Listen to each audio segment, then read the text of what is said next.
नमस्कार दोस्तों, आप सभी का बहुत बहुत स्वागत है आपके अपने यूट्यूब चैनल प्रतिष्ठानम में।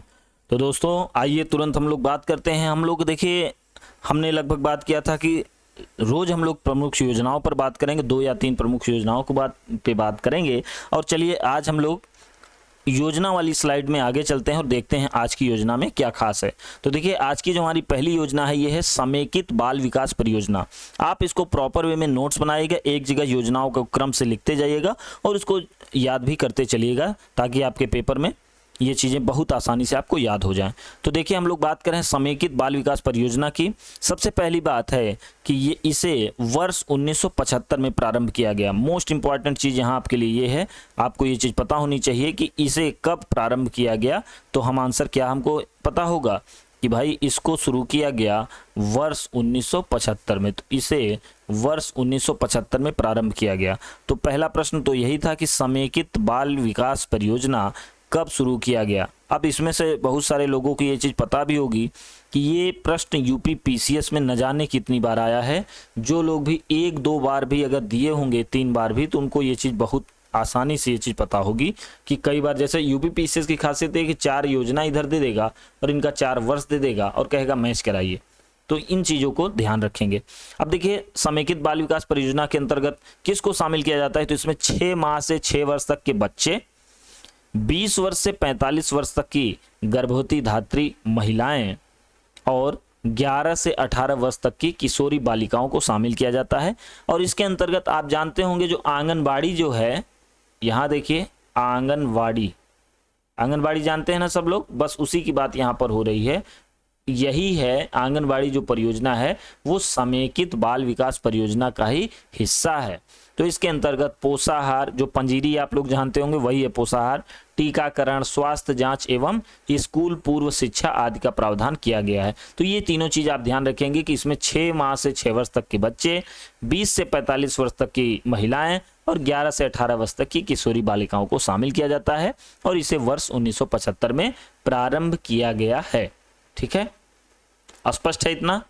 बस अगर आपको इतनी बात स्पष्ट हो गई तो चलते हैं आगे। अब देखिए, एक खास बात इसमें ये जाननी है हमको कि इसमें केंद्र और राज्य का जो हिस्सा है पुष्टाहार का वो 50-50% है। ये सामान्यतः याद रखिएगा भाई, लगभग सभी योजनाओं में 75:25 का अनुपात होता है। मतलब 1 रुपए में 75 पैसा केंद्र देता है और 25 पैसा राज्य देता है। ये लगभग 99% योजनाओं में आपको यही देखने को मिलेगा। लेकिन जिसमें कुछ विशेष होगा वो मैं आपको जरूर बता दूंगा। और अगर कोई बात विशेष होगी तो इसका मतलब है कि वो बात आपके पेपर में पूछे जाने की उसकी संभावनाएं बन जाती हैं, इसलिए इसका ध्यान रखेंगे आप। ठीक है, चलिए अब चलते हैं आगे, दूसरी योजना पर बात करते हैं। जो हमारी दूसरी योजना है ये है समेकित ग्राम विकास कार्यक्रम। आइए बात करते हैं समेकित ग्राम विकास कार्यक्रम की। पहली बात यहाँ पर यह है कि इस योजना को वर्ष 1978 में प्रारंभ किया गया। तो भैया कब इसको शुरू किया गया? इसको वर्ष 1978 में प्रारंभ किया गया। आपसे प्रश्न पूछा जाएगा कि समेकित ग्राम विकास कार्यक्रम कब शुरू किया गया? तो 1978। अब देखिए, इसका मुख्य उद्देश्य क्या रहा होगा? तो नाम से ही समझ में आ रहा होगा, पूर्ण रूप से समेकित मतलब पूरी तरह से गांव का विकास करना। ठीक है, अब गांव का विकास पूरी तरह से कैसे होगा? तो यहां देखिए उद्देश्य आपको समझ में आ जाएगा। क्षेत्रीय आर्थिक असमानता, तो ग्रामीण क्षेत्रों में जो सबसे बड़ी समस्या इस समय क्या है?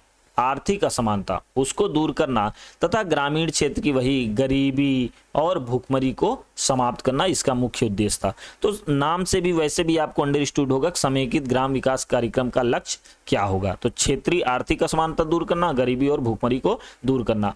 अब देखिए, मैंने आपको एसडीजी पढ़ाया था, मुझे याद है कि मैंने ट्रिक भी बताई थी।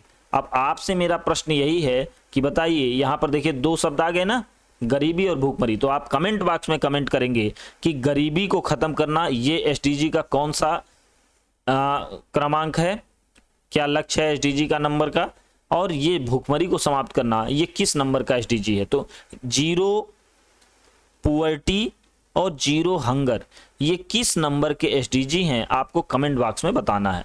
अब ग्रामीण विकास मंत्रालय के तहत इस योजना का क्रियान्वयन किया जा रहा होगा। देखिए प्रश्न मैं इसलिए पूछ लेता हूं ताकि आपकी जो तैयारी है आपको भी पता चले कि आपकी तैयारी कितनी है।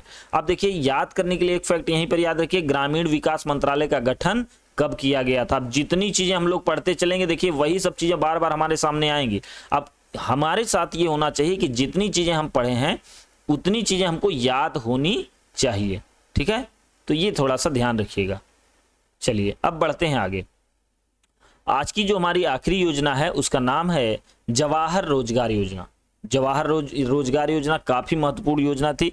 इसे 1 अप्रैल 1989 को शुरू किया गया, 1989 को शुरू किया गया। तो बस आप ये याद रखें कि इसे 1989 में शुरू किया गया। इस योजना के अंतर्गत ग्रामीण एवं पिछड़े क्षेत्रों में गरीबी रेखा से नीचे रहने वाले, बिलो पुवर्टी लाइन, एक दिन मैं अभी बता दे रहा हूँ कि गरीबी पे आपको एक वीडियो बनाऊंगा। गरीबी एक टॉपिक है, उस पर वीडियो बनाऊंगा, वहां से आपको समझ में आएगा बीपीएल क्या है। तो गरीबी रेखा से नीचे रहने वाले लोगों को 90 से 100 दिनों तक रोजगार प्रदान करने की व्यवस्था दी गई। देखिए ये योजना इसलिए बहुत महत्वपूर्ण है क्योंकि आज देखिए आप नरेगा को जानते हैं, तो नरेगा जो है वर्ष 2006 में शुरू किया, इसको हम लोग डिटेल में देखेंगे। अभी बस इतना समझिए कि नरेगा का कितना महत्वपूर्ण योगदान है गांव में आजीविका के साधन उपलब्ध कराने का। अब सोचिए जब नरेगा नहीं थी तब ये लगभग 90 से 100 दिनों तक रोजगार प्रदान करने की योजना ये थी, जवाहर रोजगार योजना। तो ये काफी लोकप्रिय योजना थी, ठीक है।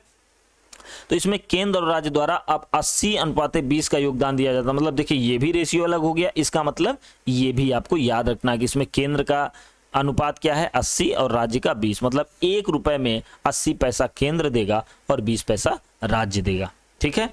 तो आशा करता हूं कि आपको इतनी सारी आज की जो ये 3 योजनाओं को हमने लिया और हमने क्रम से तीनों योजनाओं को समझा। आशा करता हूं कि आपको ये सारी बातें समझ में आई होंगी। मन लगाकर पढ़ते रहें और खूब जोर शोर से अपनी तैयारी जारी रखें। कहीं भी आपको कोई भी डाउट हो कमेंट बॉक्स में जरूर कमेंट करें, ठीक है। तो चलिए फिर मिलते हैं अगली क्लास में। बहुत बहुत धन्यवाद।